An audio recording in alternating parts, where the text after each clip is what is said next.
What's good, Fight Fam? Reggie Cross back at it with Behind the Lines, where we crack open the drama behind the punches. And today, this ain't your average breakdown. We're running a double bill. On one side, Jake Paul strolls through Julio Cesar Chavez Jr. like he's shadowboxing a cardboard cutout. On the other, Ilia Topuria folds Charles Oliveira like a lawn chair and walks out a two-division UFC champ. Fight felt like destiny. The other, it smelled a little too clean. So tape up your gloves and smash that subscribe, because we're breaking down Topuria's demolition, Jake's suspicious decision win, and the growing conspiracy that Paul versus Chavez Jr. might have been more theater than throwdown. Let's dig in to this. Let's back it up. Going into Jake Paul versus Julio Cesar Chavez Jr., the narrative was locked. Jake's toughest opponent yet, former champ, Mexican boxing bloodline, pride on the line. But the odds didn't match the myth. Jake was the clear betting favorite, and that raised eyebrows. Chavez Jr., critics called him checked out. His own father said he didn't lose the fight, he gave it away in the early rounds. That ain't a good look. Now, shift scenes. Vegas, UFC 317. Ilia Topuria didn't just predict a win, he promised violence. Said he'd knock Oliveira out. And in the first round, he delivered. No buildup, no mercy, just cold precision. So while Jake's calling for belts, Topuria's taking them. Let's talk game time. In the ring, Jake looked focused, steady, but Chavez Jr., man, barely threw a punch for 4 straight rounds, just walked forward like he forgot he was in a fight. He showed a post in round 5, landed a few shots, but it was too little, too late. Jake stuck to the game plan, jab, move, control. Judges gave him the clean sweep. 99-91, 98-92, through 97-93, easy work. Here's the thing though, Chavez Jr. was never elite, even in his prime. Talented, sure. Disciplined, never. And in this fight, he didn't really show up until halfway through. Now, jump over to the UFC. Topuria said forget the scorecards, 1 right, 1 left, lights out for Charles Oliveira. The man crumpled. It wasn't a contest, it was a message.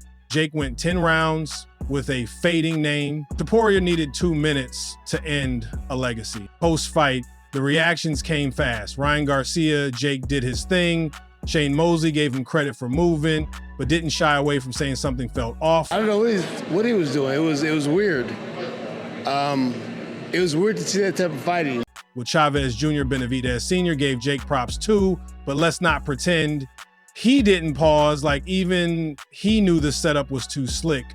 Look, Jake's career path is as calculated as a chess match, let's be honest. How many opponents has he faced that weren't either past their prime, out of shape, or just grateful for a paycheck? Nearly all of them. Still, there was something different this time. Jake didn't just look like a guy trying to prove himself. He looked like a guy who already knew how it would end. And that's where the conspiracy angle starts cooking. All right, let's lay the cards on the table. 1, Chavez Jr. didn't throw a punch in round 1. Literally, not one. 2, his movement, off, like he was underwater. No urgency, no fire. 3, Jake was the favorite, but the broadcast still sold him as the underdog. Perfect marketing. 4, Shane Mosley called it strange. Twitter lit up with takes like this felt like pro wrestling. 5, the pattern's hard to ignore. Jake picks aging legends with name value but limited danger. He builds spectacle, not competition. Now, I'm not saying it was fixed, but if it walks like a script and punches like a paycheck. Meanwhile, over in the UFC, nobody's faking those knockouts. Ilia Topuria didn't just win, he detonated. That right-left combo was pure savagery. Oliveira never saw it coming. And who does Topuria call out? None other than Paddy the Baddy Pimblett. Longtime beef, old tweets, hotel scuffle, real tension. Joe Rogan brings Paddy into the cage. Topuria calls him out with zero hesitation. Come on, UP. Paddy, to his credit, says, respect, but you'll never knock me out. Topuria, you'll be out before the fight even starts. I give you that respect, but you will never knock me out. I'm going to submit to you. Knock me out. You'll live. That's not PR, that's pressure. That's what real fighting looks like. Jake Paul's out here calling out Anthony Joshua and Canelo, but let's be honest, are those names for combat or clout? I personally think Canelo would beat Jake. And AJ, man, Jake would need air lifted out of the stadium. Let's give Jake his flowers. He's not cutting corners. Tony Jeffries says the guy trains like a champ. Hyperbaric chambers, recovery tools, elite coaches. The man's camp is built like a tech startup. That's not luck, it's leverage. When you can out-recover everyone else, you learn faster, grow faster, perform cleaner.